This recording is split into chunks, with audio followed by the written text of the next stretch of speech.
All right, ladies, well, welcome to... I'll say it at the end. Oh, that's the best way to start. Welcome to the Real Love, Real Relationships series. Right. How are you? Really Yeah, good. really Thanks good, for having thank us you. on, honey. Really Oh, good. my pleasure, my pleasure. So I'm joined by these two divine women. It is Alex Tripod and Kelly Bowen. And a beautiful mutual friend of ours recommended you being a part of this series, Christy. So yeah, I'm just pumped to have you guys here and really dive into relationship stuff. And like you said, Kelly, remove that mist of perfect relationship and conscious relationship and the one and the soulmate and all of that stuff. Yeah. So I would love for you to start just by letting everyone know, how you guys met, how long you've been together. Cool. Do you want to tell the story about how we met? So, Try and land the plane as quickly as you okay. can with this one, because we could go for hours. Jules likes to deliver things quickly. I'm going to try and borrow some of her punchy to the point quotes. Nice. However, for those of you that do love a bit of a story, I'm all with you. So it was really funny. I remember getting to this point. I'd been to A First Love and Relationships. This was a couple of years ago now, and I had this like, I'm going to meet the one over there because all these conscious people in the one environment. It's going to be so easy. It's just going to be like our eyes will lock. It'll be magnets, and that it'll be happily ever after. The fairy tale, right? Right. Bloody Disney. Yeah, exactly. So anyway, at the time, sorry, that's me telling me to get on this call. But at the time, I was looking for a man. I'd been in relationships with women. Epic fail. Yeah. So I'd been in relationships with with women before. And I was like, right, I really want to commit to the man thing, because my last experience with a woman, it was amazing. I learned so much, but I was like, women are just too hard. It's too hard. It's so funny you say that, because like women with men would be like, men are just too hard. Right? It's not a sex thing, obviously. No, but here's the irony, right? And this is, and Alex would add her bit to this about being a manifestation coach. When I wrote out my ideal partner list and what I was calling in, I would put not sex specific. I kept writing person. My person will. My person da-da-da-da-da. Didn't realize, just, unconsciously, your unconscious mind sometimes knows you better than you, and it didn't want to rule out women. And thank God that it didn't. Anyway, I got to this point, came back from AFES, and I was disappointed with like not finding this man and this epic love, and it wasn't quite what I thought it was going to be. And I remember making peace this one day, and it just sort of like really fell into my heart. I don't need to go to events. I don't need to go looking for people. When I'm ready, the right person will literally knock on my door and walk through my front door. Funnily enough, Guess Are who you walked kidding? right through her front door? Oh my God. I love that. Yeah. How did that come about? Basically got introduced from a mutual friend who, funnily enough, was my partner at the time. And then basically, as when souls collide that are meant to be together happen, I went overseas after meeting Kelly. It was like 2 days later. I went to LA to run a workshop, and something happened in LA. Had nothing to do with Kelly. I had a realization, holy shit, here I am preaching to everyone. Don't 7 out of 10 your life, 7 out of 10 relationships, 7 out of 10 health, 7 out of 10 career, finances, raise your standards. Yes. And I realized I was in a 7 out of 10 relationship, and not that this person wasn't extraordinary, amazing sex, great communication, trust, but when you just know they're all the good things on the paper, they're just not your person. Yes. That was my realization, and I was calling in soulmate extraordinary love, and I had this realization there, came home, broke up with her literally within 1 hour of landing. 9 days later, Kelly and I were together. But funnily enough, and it looked pretty sus, right? so It had nothing to do with Cal, which is really cool, because I'm really grateful for that, because if we had continued to hang out, I have no doubt that the chemistry, it would have gotten a bit messy. So I'm so grateful that it was such a clean cut, and I did it for different reasons. Yeah. We didn't even speak. In that time she was away, her and I didn't even speak. There was no, because I was, my soul knew, baby. Yeah. Even that night that we first met each other, we only had maybe 10 minutes to actually we were just hanging out by ourselves chatting, and that was it. And there was a connection there, but it didn't feel romantic. No. And I think too, because who Alex was with was also a good friend of mine. So it was really like as messy as it could possibly be.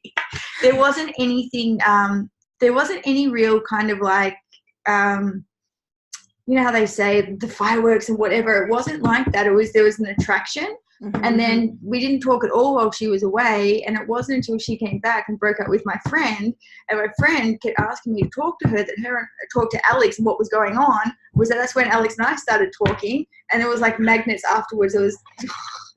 I love that. That is so awesome.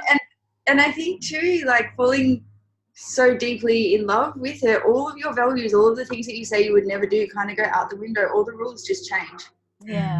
Yeah, absolutely. And I love what you say about how the initial attraction wasn't fireworks. I felt the same with my king. Like I met him and it was that soul knowing, right? It was something within me that went, oh fuck, here we go. But it wasn't, it felt familiar and it felt safe more than anything. It wasn't that crazy butterflies.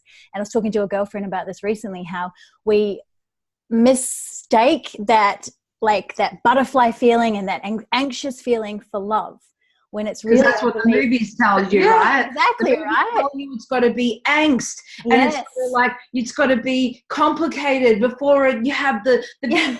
But hang on, they don't tell us what happens after the big romantic kiss right at the end. Yeah, exactly. Triggers and the healing process and fucking all that shit. All the shit that goes into making a relationship actually last. Yeah. You know? And that stuff is often, for me, it's definitely been warning signs more than it has been love. You know, it's like that's my body's reaction to something that doesn't feel good.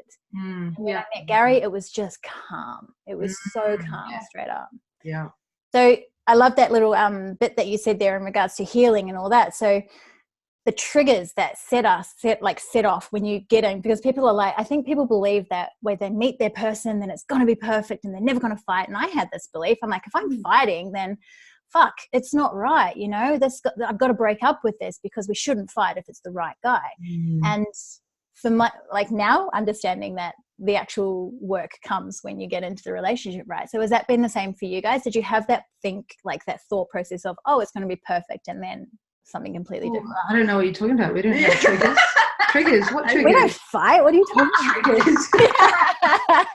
We don't have these problems. For me, the biggest thing was, in a nutshell, is that when stuff does come up, and you know, like even just recently, it's just like there's been a bit of a wormhole. We're just coming out of it now, and there's been times we're both like, whoa, and it's cause, you know, like Callie's business has exponentially grown, my business is exponentially grown, and just having to like really calibrate to you're a different person, and we're just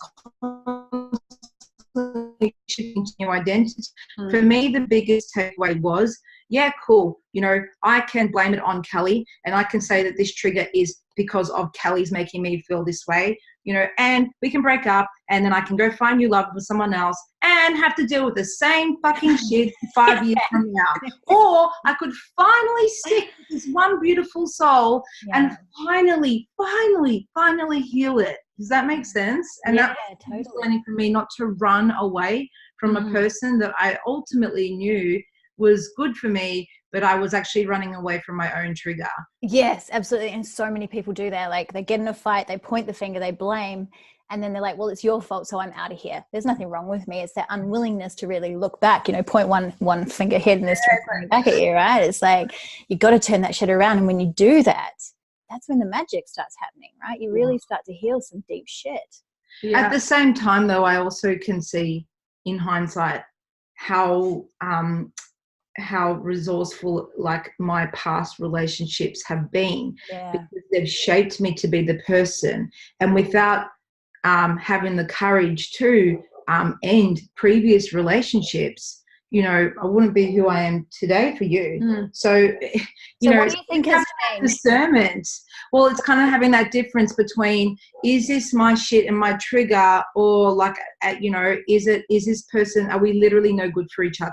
Does that make sense? Yeah. Is it like connecting back to when the times are good and how you guys feel and interact, and that soul knowing? Like that's what I always go back to whenever Gary and I are in the shit of it, like in the midst of it. it's always taking me back to that moment when I saw him and I knew it was that soul's recognition. So while we're going through the process and we're growing, like I believe we grow and we expand through the muckiness and the mess, the chaos, it's that anchor point of, no, I love this man. Like, he's my king. I know he's my king. And is that the same for you guys? Like, you have that kind of anchor point? I actually said to Cal, one of our recent fights, you know, and I was like, you know what? Worst case scenario, worst case scenario, you decided you can't fucking handle me anymore and you decided to break up with me or even just have a break from me.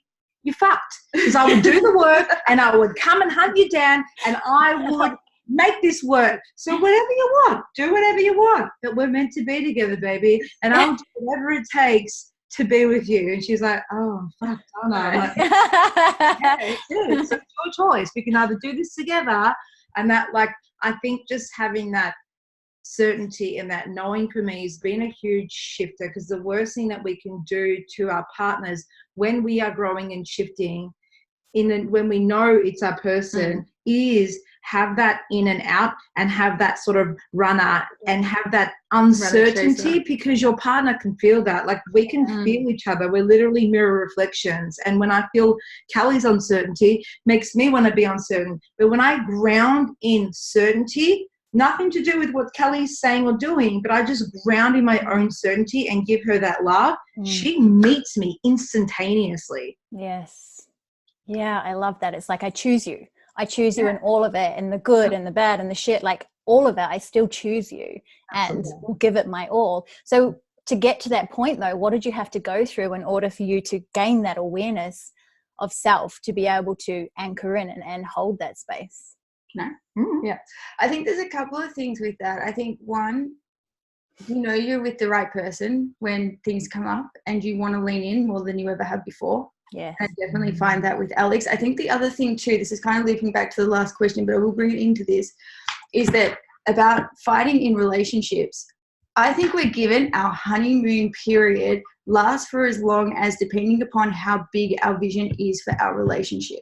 So when Alex and I first met the very first night, we literally had this massive, like, it wasn't consciously set out, but we literally kind of went straight through each other's visions that were almost equally, like, thing for thing, that was so identical with what we wanted in life, and so identical in terms of how we wanted the relationship to really fuel and be the catalyst for all of it, that we've probably got like an 8 months honeymoon grace period where it was rosy and it was all of those things where you don't fight with your and person. I proposed it month 10, and then all the shit started coming out. So this is where I think, you know, our souls went, okay guys, we've given you the grace period to make you feel that crazily in love, and you can see, oh, you've got all the same visions and you know you lean in more than you ever have with anybody else. Now we're going to show you the cognitive dissonance between who you think you are and where you're at, and where you need to grow and grow together to really fulfill that vision within your relationship. So when stuff does come up, this is where we constantly have a phrase that when anything gets too intense, we're like, okay, just zoom out.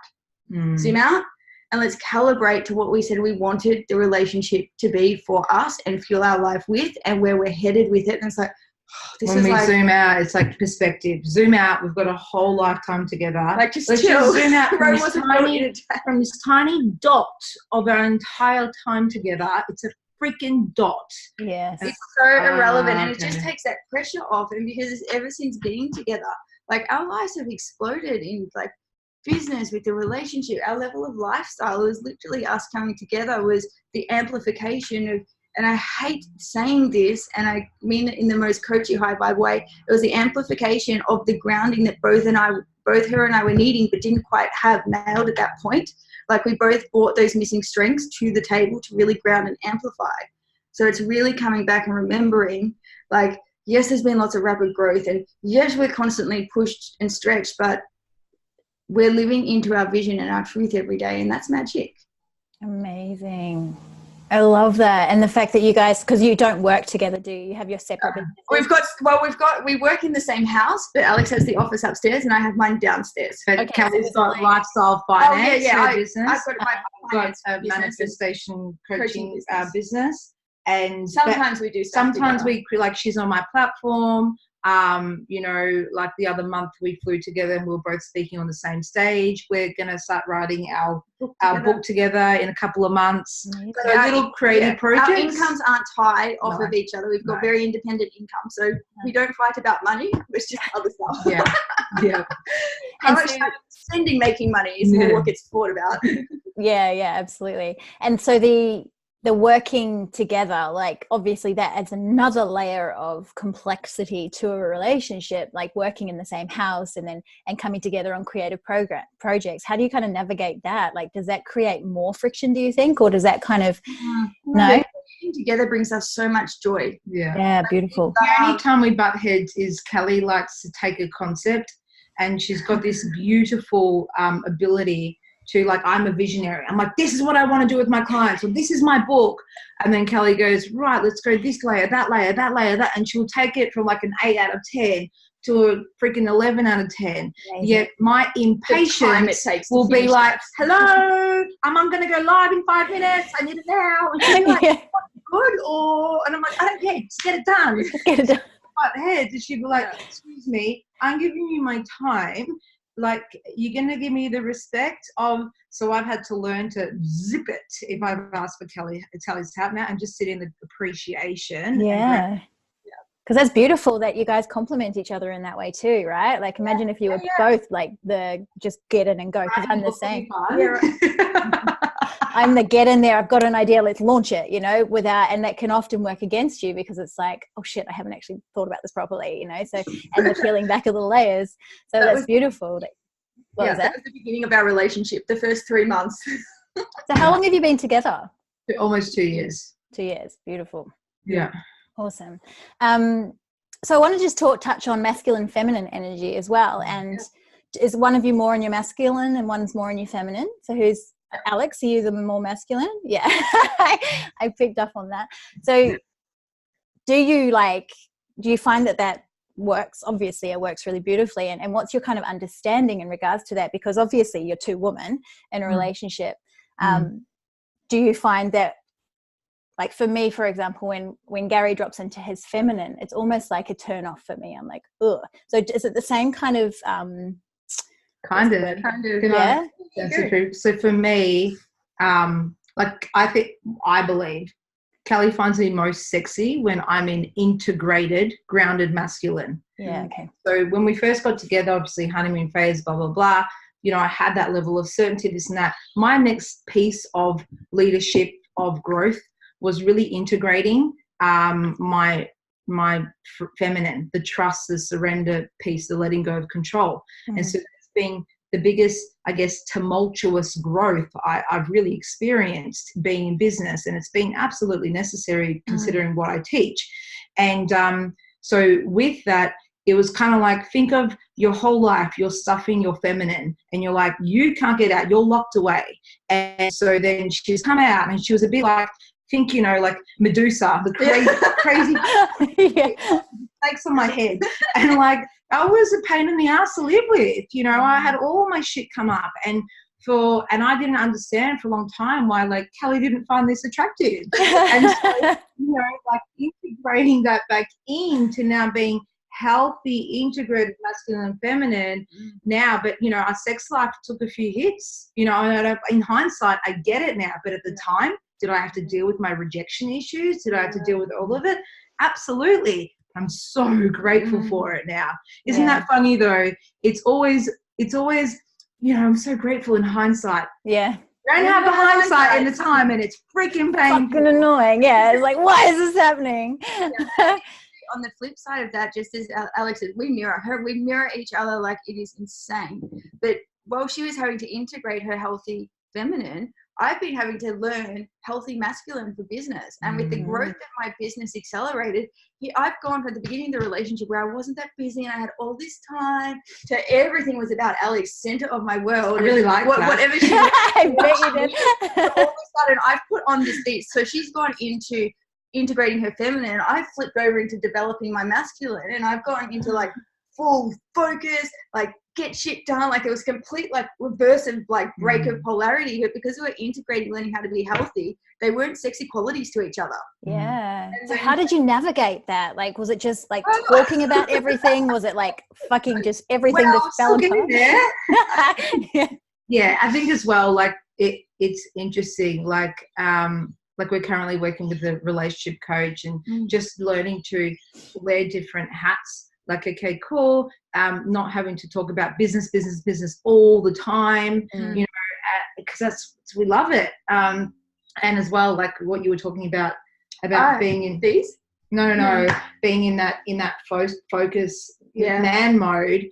Kelly's got to be in that play. So for me, if I want to create intimacy or have it feel relaxed or like be in play, and it's like, cool, what can we do? So it's like, okay, it's date night. You know, it's like, let's just and we both love spontaneous stuff. I don't know, as soon as there's fun or spontaneity or play or any sort of any sort of like, oh, let me massage you, bang, like she's back into her feminine. But I've got to make that conscious decision. But I used to get frustrated, like, why can't you just switch off? And now it's like, okay, cool. What are the tools I can draw on to actually instantaneously have Kelly come home to me? Yeah. So it's still a work in progress. And it's no different to any like hetero relationship. You're still balancing the same energies. And like, we knew a lot about relationships before we even hit this, but what you know versus how you show up in the moment, like as you said, like, you really get tested. It's great to know a lot of stuff, but you don't really know what you know until you have to put it into practice. Information versus implementation. Yeah, exactly. The embodiment.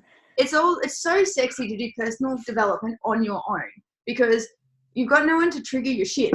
Yeah, it's easy. It's so easy. And you'd be like, I feel so good. I'm so ready for love. Like, I'm going to have the most amazing relationship next time. It's going to be perfect. And then boom, motherfucker. It's like, fuck, I did so much work on myself. This is not fair. What is going on, you know? Yeah. Yeah. So we have made it like the masculine feminine polarity, we've made it a priority, and we've also zoomed out a little bit on like our beliefs around what we're told, how often you have to be having sex for your relationship to be healthy, and totally get that, you know, some weeks sex might be on the table every night, a few times a night or morning, whenever. And then other weeks, depending upon what's going on and what you're shifting through and what you're integrating. And if you do, you're going back into your 3-4-year-old self and you've got all kinds of stuff going on. That's not sexy time. Yeah. No, yeah, exactly. One of the biggest shifts for me is that not having the society paradigms of what a normal, healthy sex life is, or I should be. It's kind of like, how's that any different to, we should be having sex anywhere between 3 to 4 times a week for a healthy sex life. Okay, cool. Should I also have a white picket fence, a 9 to 5 job, a mortgage and 2.5 kids? Yeah. So if we're here to break the mold, then again, that applies to every area of your life. And that was one of the biggest shifts for me, knowing some weeks will be, you know, at it like rabbits, and other weeks it's nothing. And that is literally dependent on what we're shifting through, our energies, what's on, is there big speaking events, how are our nervous systems, all of that kind of stuff. So much, and there is that pressure, because you see, you're like, that thing, you know, you should be having sex 3 or 4 times a week, and then you think, well, I'm not doing that. Is everyone else doing that? Like, is there something wrong with our relationship? What's wrong with me? Why don't I want? And it's just this fucking head fuck, right? Where you're just like, but then you have the real conversations with people, and they're like, yeah, sometimes we have it 3-4 times a day, and the next we don't have it for like weeks. It's like, oh, okay, cool. It's normal. Like the way that we experience it is normal. Yeah, and it also depends too, I think, like when it comes to relationships and that one, again, like it's been romanticized, but in relationships we wear so many different hats, and it's so narrow focused to think that, you know, a healthy sex life is that lover identity that you're wearing all the time, every day. But sometimes you have to be the nurturer, the carer, the protector. There's so many different roles that throw kids in the mix. It's like, what the hell? Right? And if you're in like full nurturer mother mode, and that's what's required, and you try and put like a sexual identity on there, like it goes against your biological function, like you how you're programmed. I remember after having my boys, like both times, and that first kind of 6 to 8 weeks, I'm sitting there, I've got a baby hanging off my boob, the other one's leaking. I'm just like, here's a mess. I'm like, the last thing I'm thinking about is sex right now. You know, I just want you to rub my feet. That's all I want right now. I want you to that. You do that for 6 weeks and you might get lucky. Yeah, exactly. So do you feel like your sex life has changed? Like, because I think a lot of people are like, oh, we used to have such great sex, and early on it was like we would go at it at like rabbits, and then all of a sudden that kind of excitement can tend to fade. So it's like, how do you keep that spark alive? What do you guys do to make it fun still and not get into that boring, oh, I know all the moves, I know how to get her off, like great kind of thing? I think if for me anyway, it comes down to like the spontaneity. And yeah, it's really interesting though, because like it's just really interesting what's been happening lately as well, because like we did a bit of a test around what we both like. What's it called? Like your sexual the erotic templates. And so I've got a bit of kink. So I like, a bit of dirty talk, this and that, whatever. And Kel's more sensual, which likes to connect. And it was really interesting because in my integrating my feminine and masculine, what's actually happened is like that desire for all that other stuff and the toys and the other, like, kind of really dissipated. And that, oh, I get it. Like there's nothing greater than just your skin against mine. And if I'm being really honest, like for me, it's gone less about what we're doing, how we're doing, how many times we're doing it. As long as we're being really present when we are, it actually has the exact same chemistry and energy and tingles as it did on the first night for me. And that magic for me, it's like, I don't, that's magic. That's golden for me. Is there one of you that wants it more than the other? Like obviously, because Gary's a bloke, he wants it all the time. But for me, it used to, like the last few months, 6 to 8 months while I was going through my shit, it was me, but it wasn't so much of a, it was a hidden trigger of, I want you to want me. Yeah. So it was more of a rejection that needed to be healed from childhood. And now that that's healed, Kelly used to give me a name called the count monster. So I used to count how many times a week we had sex that week. And if it was like, oh my God, it's been 5 days, we haven't had sex, there's something wrong with this relationship. And healing and shifting and growing through all that kind of stuff, that mountain monster's gone. So this feels like, oh, so amazing. So I'd say now we're on par. Yeah. And I think too, the other thing that I know, so I think sex drive is a really, I don't know, it's different for men. I think they're much more primarily drive to just go plant their seed anywhere, anytime they potentially get an opportunity to. But I think, but it's also how they feel connected. So women need to feel connected to have sex, but guys need sex.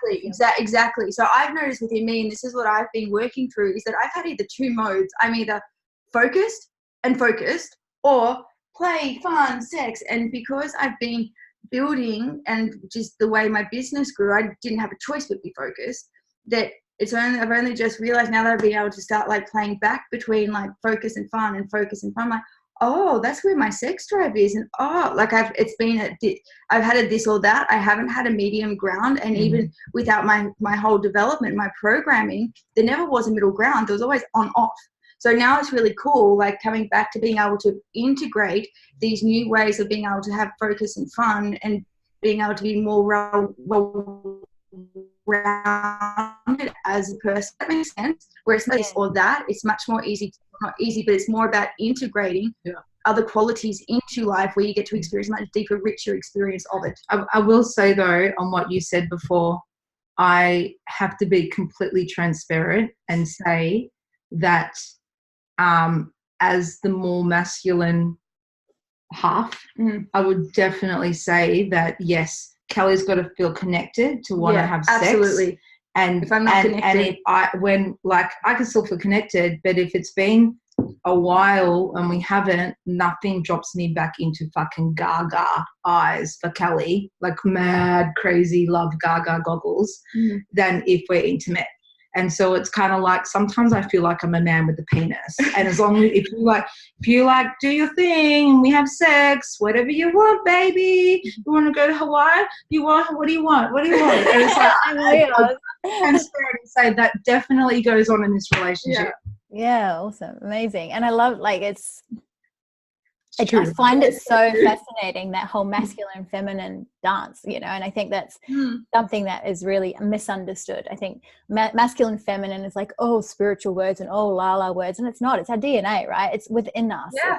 It's our natural innate way of being, and it's not so much about the physical, but it's that energetic thing. And when we really master that, something that we're playing with in our relationship is that, you know, when I'm in my masculine, it drops him into his feminine, and I'm just like, ugh, you know, I just same with us. Whereas when I'm dropping in my feminine, it invites him to step into his masculine, and I'm like, baby, take me. Like it literally. When I step into my masculine, she automatically goes into a feminine. Whatever you want. And it's so fun because we actually always hold the power, but where we lose it, we actually think, no, I want you to go into your role first, for me to, just like I was looking for Kelly to hold the certainty, or for Kelly to be in play, for Kelly to show me love. And it's like, well, actually, what's one of the pillars of the art of conscious living? You know, give what you see. So it's like, okay, how can I be that first? And I know that will instantly be mirror reflected to me. How can it not, right? Yeah, absolutely. And that's the thing, like so since about November, Gary and I have been going through some clunky stuff, and it was literally that process of, oh, I forgot that in order to receive, I get to give first, you know, and I'm all about radical self-responsibility. And when you step up and you do that and go, fuck it, you know what, ego, you can fuck off. I'm just going to choose love in this moment. And he literally like has just changed through just me stepping up, and he's doing his own work and his own process. But it's like, because he said to me one night, he was like, baby, you've stopped pleasuring me just for the sake of pleasuring me because you enjoy it. And I was like, holy shit. And I wasn't being acting in integrity in the relationship. I kept saying things like, I would give you a massage and do these things for you, and I would never follow through.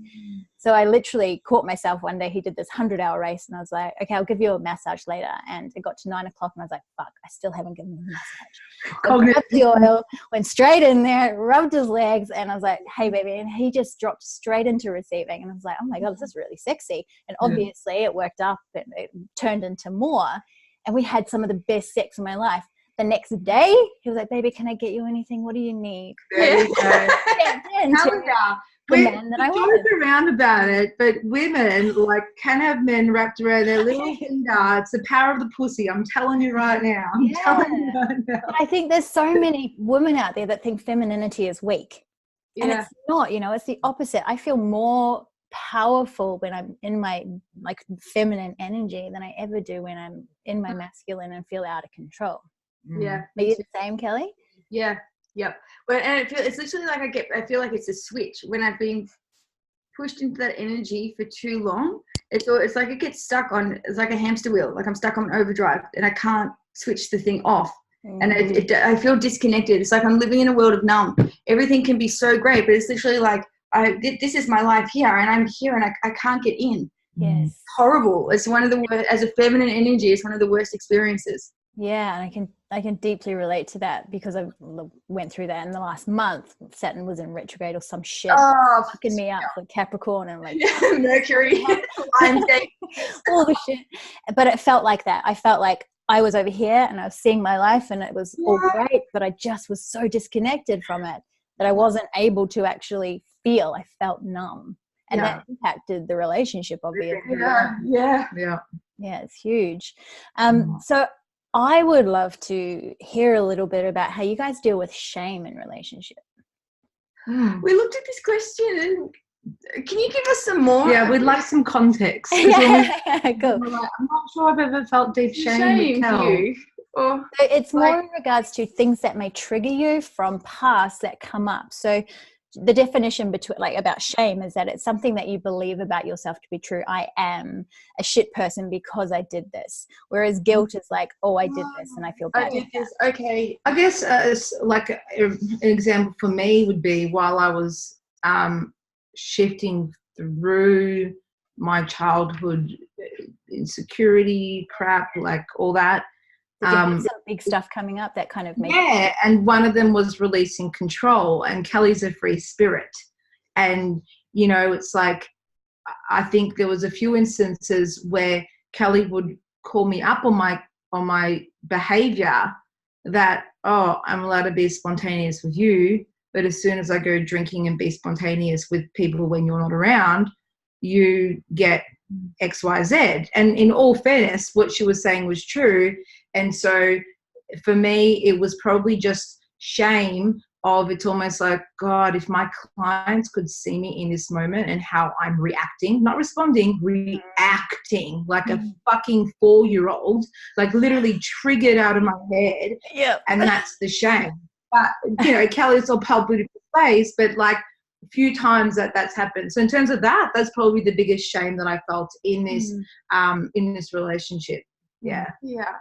And I think for me, it's been a long... You don't have to go. It's okay. No, I'm just trying to think. It's fine. It's been a long time since I've had that, you know, this is my deepest, darkest secret. I'd never want to share it. I'm totally cool to share whatever in the appropriate situation.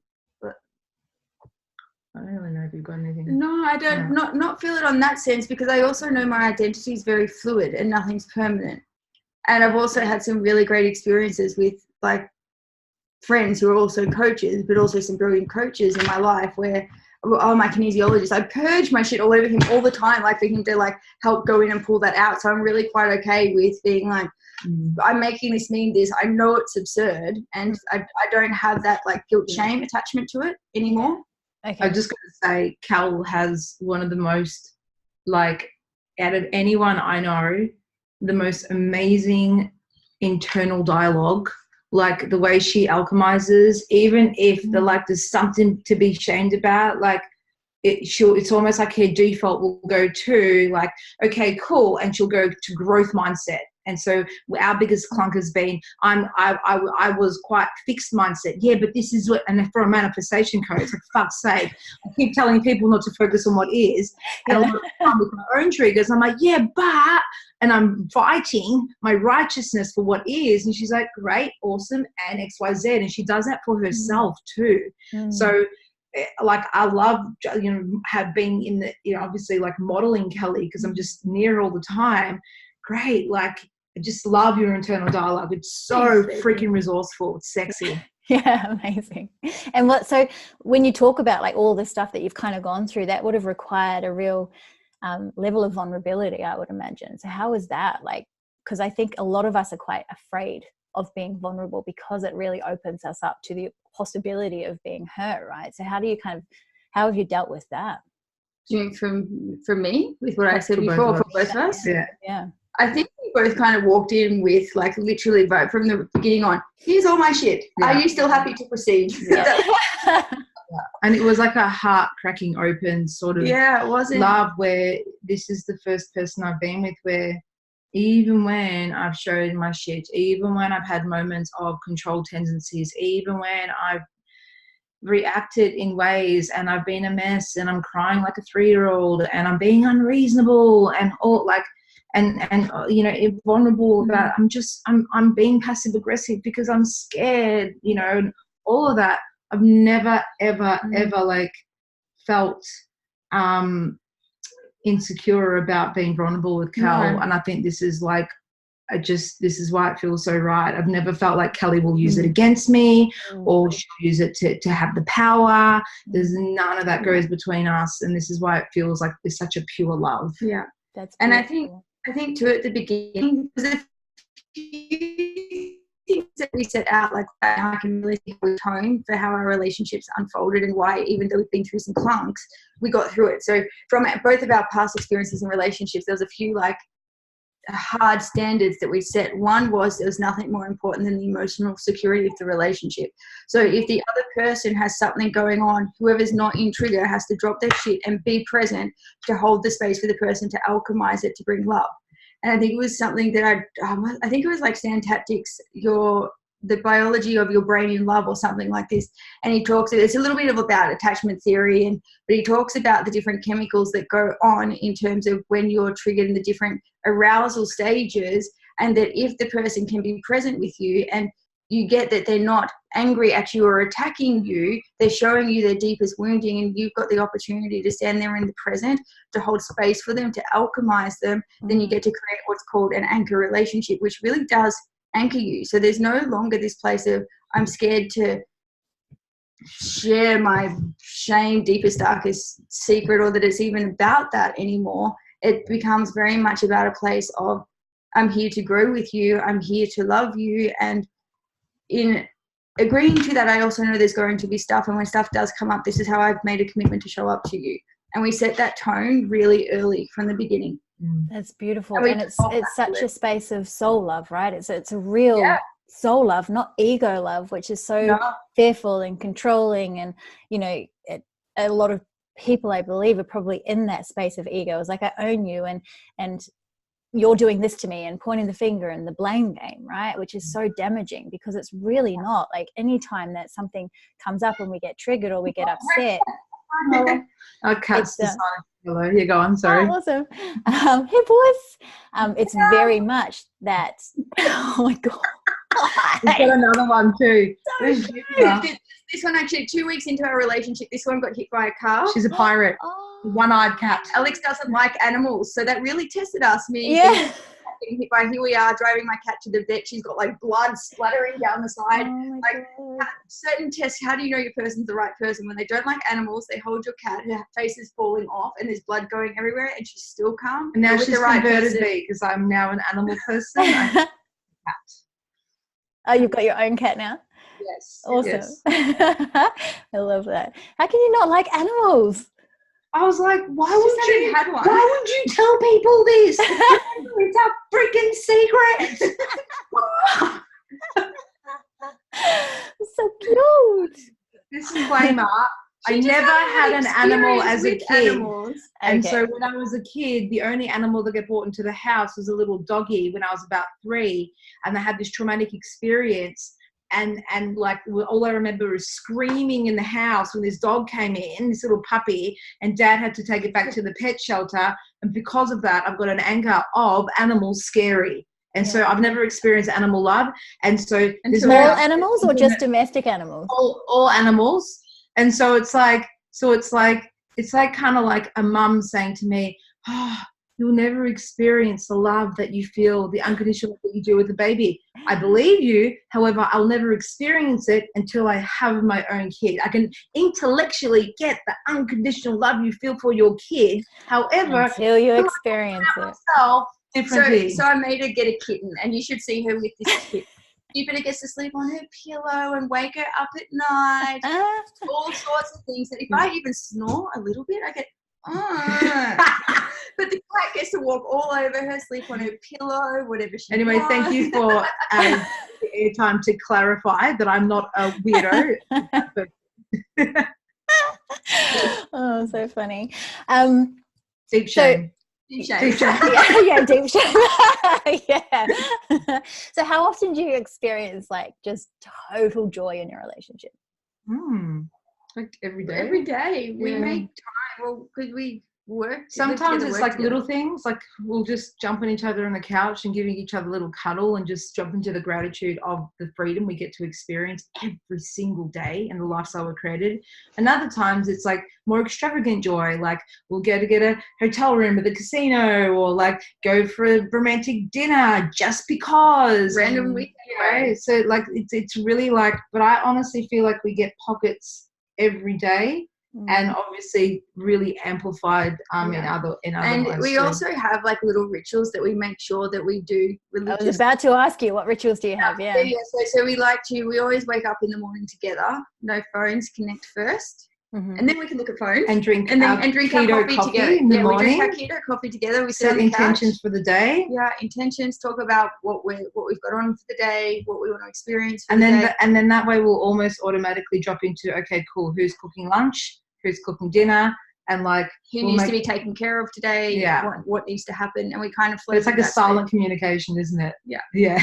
And I love that because it's prioritizing the relationship, right? Whereas it's so easy to roll over and pick up the phone and then boom, next thing you know, it's an hour later and you've got to rush out the door. But when you actually consciously commit to creating time and space for each other, the impact that can have on your relationship is huge. It's huge. If we miss that, we feel so disconnected and out of space. Like it's almost like we don't know where we are in space. Like if one of us has to get up before the other and we don't get that coffee time. Or sometimes Kelly has to get up really early to go to a PT or a kinesiologist. She gets up and I'm like, wake up. I'm like, Where's my Kelly? I don't know how to start my day without you. We always start and finish the day together, like religiously. Yeah, beautiful. I love that. So, and then on the flip side of that, like how often do you kind of experience fear and anger in a relationship? Well, it depends on the day. Almost every day. No. Every day. Yeah.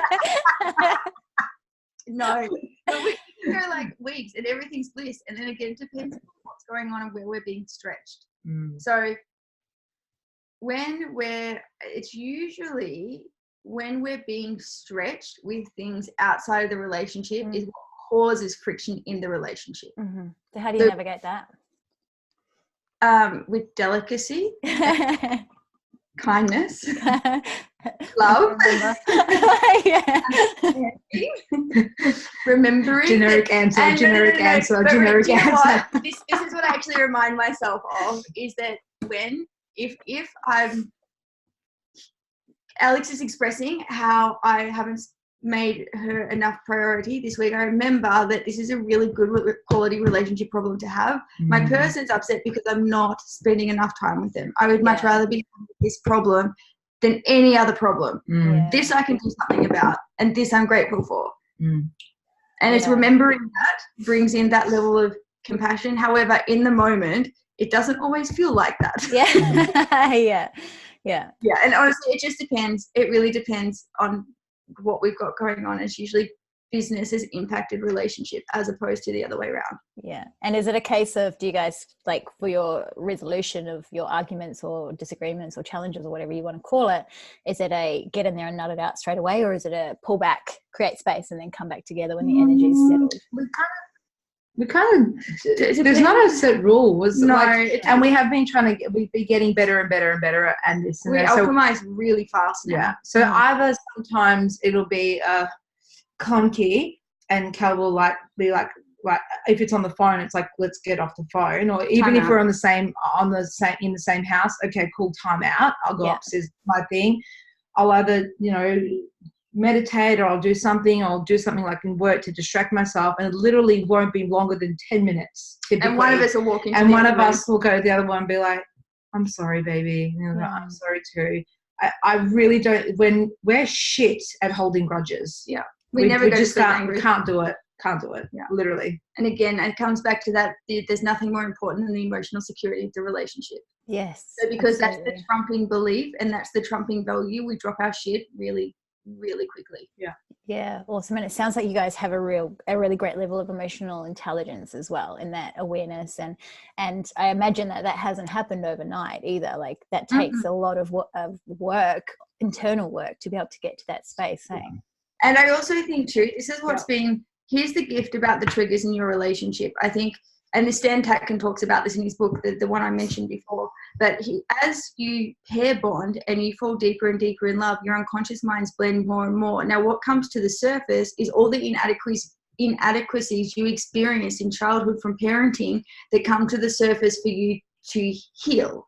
So if you remember that that's what's happening. And the other rule that we also have that we've been really true to is when our shit comes up, the person who had the shit come up takes full responsibility for going and doing the work, wherever it needs to be done, with the kinesiologist, with the coach, whoever, to resolve it so it doesn't come back to the relationship. And what's happened over time at the beginning, at the beginning when we clashed, like, we would clash, like, it would be like, you're not reasonably righteous. And then what's happened as we've actually resolved these things more and more and become deeper and deeper in love and deeper in rapport, when the trigger comes up, our arousal stages don't go past control. So it's I'm annoyed, I'm frustrated, not out of control. And as long as we stay in I'm annoyed, I'm frustrated, I love you, but you drive me mental, and we separate here and give ourselves this, then we can resolve it. But if we go past that kill switch, that's where it takes more time to do the emotional healing on it. But as we've gone... Yeah, it's taken a while, but when we fight now, it's really really resourceful. And you can watch us. You can be in the room and not be overly uncomfortable if we have a disagreement. Yeah, awesome. And that takes effort from both parts. Hey, like, it can't just be a one-sided thing. It's that commitment by both parties to being the best versions of self and doing the healing work to be able to meet at that kind of place. Yeah. Cool. Yeah. Amazing. All right. So a couple of questions just to wrap it up. Yeah. What do you believe makes a relationship really work and last the distance? Do you want to take this one? Sure. I've got a couple of things. So for me, it's when I look at, like, obviously being a visionary, and look at the main points for Kel and I, is that we're both looking at the same mountaintop. So we're both heading towards the same thing. We've both got very similar values. We both, enjoy the same things. And, not to sound corny, but she's my best friend. Yeah. So not only do we have the same values, not only are we looking at the same mountaintop, that we've got the same soul's mission to raise vibration of humanity, and we're doing it in both different, unique ways. On top of that, we can literally go out partying, and I don't need anybody else but Kelly. It's like me and Kelly painting the town red, and we just have so much fun together. It's like, and I think that, it's that, you can say yes, trust, communication, sex, but more than that, even if you have trust, communication, sex, and you don't have the same vision, you've got clashed values, and you don't actually have fun, like spending time together, it ain't going to work. No. Does that make sense? Yeah, the fun factor is so important. Otherwise, you just become like roommates, right? And you're just kind of groundhog daying it, going through the motion. And that's been a huge challenge for Gary and I with having kids. So we, I don't know if you know our story, but we met excuse me, in June. I moved to Brisbane in September, and we were pregnant by November. Had our first child. Yeah, had our first child, and then I got pregnant 4 months later, and we had our second. So we've been together 4 years. We've got 2 kids, one's 3 and one's 2. So it's like been massive. So we didn't get to know each other very well initially. I went through all the pregnancy hormone stuff, all of like the crazy shit, while our relationship was still so fresh and young that we became so incredibly disconnected as well through that process of me being a mum and shifting into that role, and him not knowing like how to deal with all that. And there was so much going on. But the core thing that stopped for us is we stopped having fun. Yeah. And we were just miserable. Like we were literally just going through the motions. We weren't making time for each other. We weren't laughing. And I kept saying to him, baby, we need to have more fun. He's like, I know, but we were struggling to figure out how, with very minimal support and all that kind of thing. And when we started laughing together again, it just changed the entire relationship. Like it's so important. I think sometimes even when we've actually been practicing this lately, when we are in like what could almost be a trigger and could almost become a fight, it's like, can we laugh about this? And when someone laughs and like cracks a smile, it just alchemizes it, and we're like, okay. Like honestly, it's the fastest way to just alchemize and raise your vibration and put in perspective of it, and just the best medicine. It's just the best medicine for all. So next question is, where do you believe that people are getting it wrong? I think the over romanticization of the one soulmate relationship. Do you believe in the one? Do you believe in soulmates? I believe I have many the ones. There are many soulmates. I'm grateful that I found one of the ones. But no, I think for us to be so narrow focused, like if our soul, the most of us, we're more non-physical than we are physical, to think that we don't have matches and it's just one person, I think is really limited. I think depending upon what experience our souls have chosen to have, we could have multiple partners or multiple right people to really amplify that experience. Now that I have you, I couldn't imagine like having this life experience with anybody else. However, I'm not naive enough to think that you don't have me who experienced me. I was going to say. That Alex is my only one, but at the same time, I'm so deeply and truly, truly grateful, because a lot of people don't find that person that they really do amplify with and magnify with. And I think that often people may find that person, but because they don't understand the different stages of relationship, and as you pair bond, what actually comes up and what the triggers really are and how to heal that.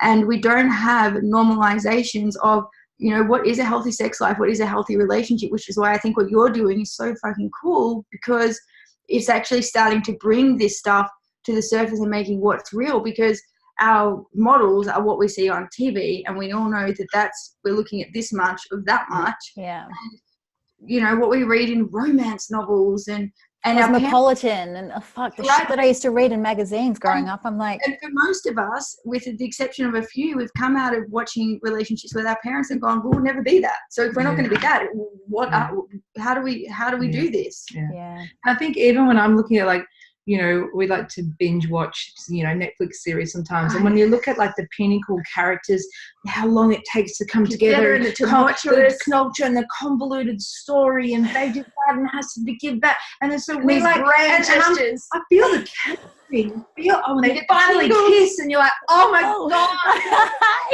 That's great. However, I do not choose that. Yeah. But what's unconsciously? That's what we've been unconsciously we're going, I want that. I want that. I used to calm. I want Yes. Yeah. And I was fantasized about that happening. Anytime that a relationship was clunky and weird to begin with and really like tumultuous, I'm like, oh, he's going to come back to me. He's going to rock up on my door and realize that I am the one for him and move mountains for me. It's just no, I don't need no knight to come and save me from my castle. You see, at the same time, calm love does not make for a good Hollywood blockbuster, does it? Exactly. Come see Calm Love, where there's no story, two souls meet and they work through their shits.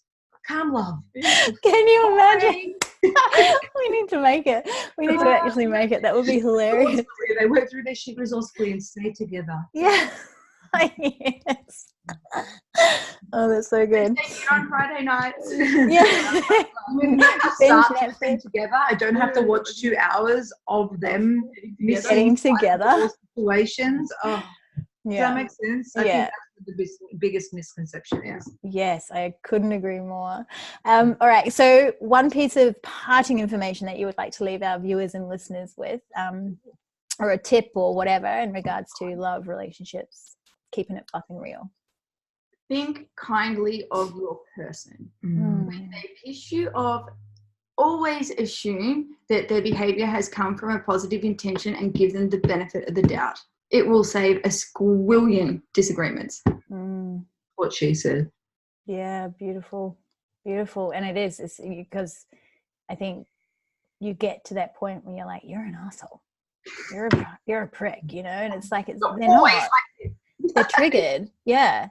They've got their own shit going on. And when you step back and remove yourself from that, drop the ego and just come from love, you know, like we spoke about earlier, it's like, I love you even in your mess because you're amazing. And I see past that. I see beyond that. You know, I know who you are at a core. My soul recognizes you. Yeah. And it's beautiful.